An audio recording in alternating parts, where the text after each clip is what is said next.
Hi folks, and welcome back to the channel. Thanks for coming. Mile High Beach here. I'm Alicia. And I'm Plachette. And today's topic is one of those things that we've learned along the way, and it's about getting your mail while you're a full-time RVer and you've gotten rid of your sticks and bricks, and so what's the deal with the mail? How do you get it? How does that work? And so we've learned a few things along the way with this. Let's see. So I'll tell you. So first of all, we sold our house in San Diego, and our home base is still in San Diego for a couple of reasons.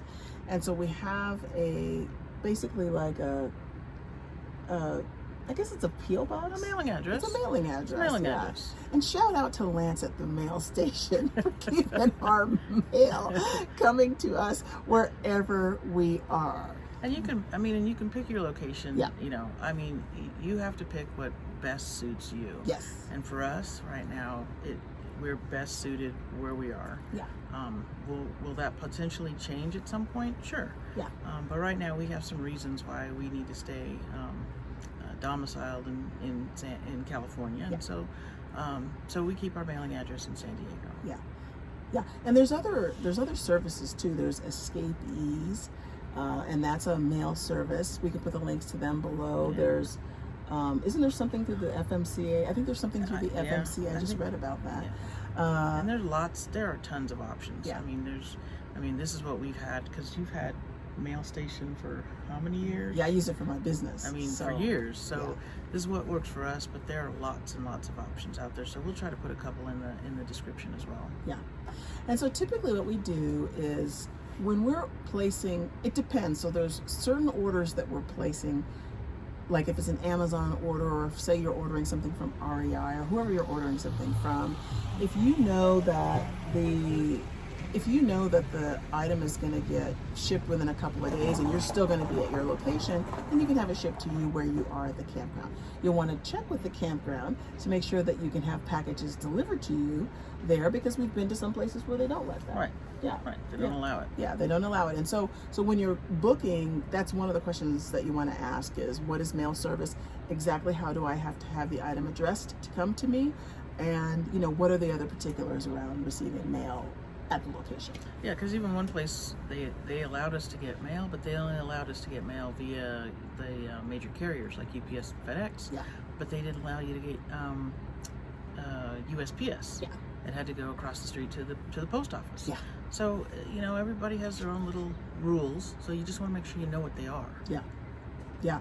And I'll tell you the thing about the USPS. What was interesting about it is you couldn't receive it. The mail would come to the property and then they would decline it, and then it would go over to the post office. And so they would hold it over there for, I don't know, 5 5 to 7 days or something like that. Yeah. So you just had to keep an eye on your stuff. You just have to make sure. Yeah. Getting mail is really something you have to pay attention to. It's a thing. You really, because you do want to make sure you know when it's coming, and at least tracking it as best you can, because getting your mail is really your responsibility. Yes, it is. It's not the campground's. Right. Yeah.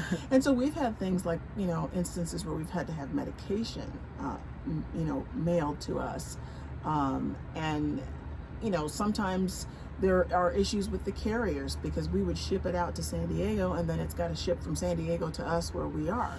So, you just have to watch the timing of that, right? So you don't want to wait until your meds are at the end and then you have all these hops that it has to go through. So just kind of making sure that you're keeping, like she said, tracking it and planning for when things need to be shipped. Yeah, because you never know, even when the carriers are having problems, they'll give you a delivery date, and that weather or anything could get in the way. Anything, right? yeah. So it's just, like she's saying, as far as like getting the timing, make sure you're not waiting till the last minute. If it's something critical, like medication, you want to give a lot of leeway on that. Yeah. I don't know if there's anything else about the mail. I think the key thing is to make sure that you ask the campground if there are any particulars and how it needs to be addressed to come to you. And then if there's anything between the carriers and USPS, and then planning ahead for when you have to have critical things mailed to you, whether it's meds or whatever that is, getting that squared away. And then just, one thing I will say about the mailing address though, and we're going to do a separate video on insurance, but your domiciling address is what's tied to your insurance, whether it's your car insurance or your RV insurance. And so just noting that is an important factor, particularly if you're a full-time RVer, is where your mailing address is. Right. Yeah. I think that's it. Cover everything? I think we covered everything. Mail is not a game. You need to make sure you got some sort of strategy around how you're going to have your stuff mailed to you, where you want to have it mailed to you, whatever. And I think the last thing is, even with our mail service, and a lot of the other mail services, I think, will do the same thing. Is, you can strip out stuff that you just don't need. Yeah. Right. Don't mail me the catalogs. Don't mail. Yeah. We don't want all the catalogs, Yeah. right? So thankfully, Lance will do that for us. And I think some of the other mail services, some of them are really, really sophisticated. Yeah.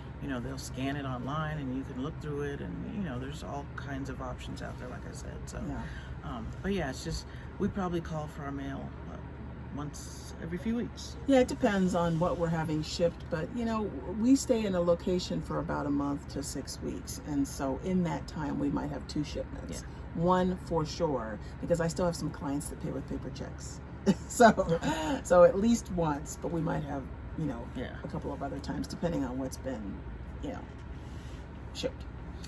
So I think that covers it. I think that covers it. So when you're planning on being a full-time RVer, you just want to think about the whole, where's the mailing address and what are some of the things that you need to consider as it relates to having your mail shipped to you.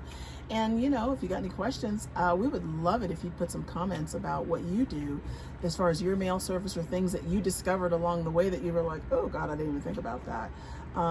Put that in the comments. And if you like this video, we invite you to like, subscribe, share, hit that notify button so that you know the next time we have a video coming out.